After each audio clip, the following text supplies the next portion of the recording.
La puissance ne se résume pas à des paroles persuasives, mais à la manifestation réelle d'une autorité divine. Il s'appelle Benson Idahosa.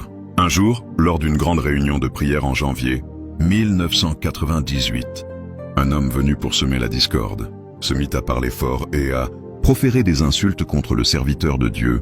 La tension monta rapidement dans la foule. Sans perdre son calme, Benson Idahosa leva la main avec autorité et déclara d'une voix ferme: « Je te déclare muet et tu ne parleras plus. » À la stupeur de tous, l'homme devint immédiatement incapable de prononcer un mot. Le silence s'imposa, pesant et solennel sur toute la salle. Cette puissance manifeste de Dieu, qui s'est imposée à travers la foi et l'autorité de l'homme de Dieu, a coupé court à toute opposition. Cette histoire nous rappelle la parole de Jésus dans Luc 10, 19. « Voici, je vous ai donné le pouvoir de marcher sur les serpents et les scorpions, et sur toute la puissance de l'ennemi, et rien ne pourra vous nuire. » Benson Idahosa n'était pas simplement un orateur, mais un porteur de l'autorité divine capable de vaincre l'opposition par la foi vivante. C'était une nuit chaude à Benin City, au Nigeria, dans les années 1980. L'archevêque Benson Idahosa, connu pour son ministère puissant et ses croisades massives, était à la maison. La ville connaissait alors une vague d'attaques à main armée. Les journaux parlaient en presque chaque jour de maisons cambriolées et de familles terrorisées. Cette nuit-là, un groupe de bandits armés, masqués et déterminés, avait décidé que leur prochaine cible serait le domicile de Benson Idahosa. Il n'était pas là pour un simple vol. Certains auraient même dit qu'ils voulaient faire taire cet homme, qui prêchait avec tant d'audace contre l'occultisme et la corruption. Sans bruit, ils franchirent la clôture. En quelques secondes, les cadenas furent brisés, la porte forcée, et des bruits de pas lourds résonnèrent dans le couloir.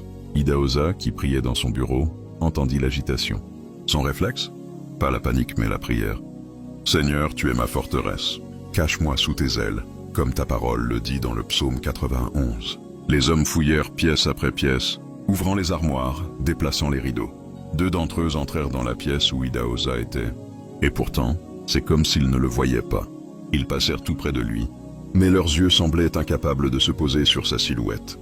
L'un d'eux dit « Il n'est pas là. Allons voir ailleurs. » Ils repartirent rapidement, vidant certains tiroirs de la maison, mais sans toucher à lui, ni même réaliser qu'il était là, en train de les observer.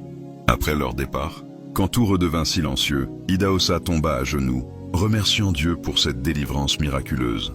Il raconta plus tard: « Ce soir-là, le Seigneur m'a montré que sa promesse dans Psaume 91 est réelle.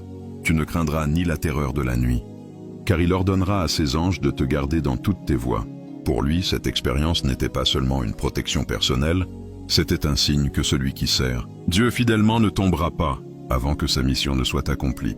Idahosa enseignait souvent: « Reste en communion avec Dieu. La protection divine n'est pas un hasard, c'est le fruit d'une vie consacrée. Confesse la parole dans les moments de danger. Proclamer les promesses de Dieu peut activer la foi et voir le surnaturel. Ne crains pas l'ennemi, si Dieu est pour toi, aucune arme formée contre toi ne réussira. »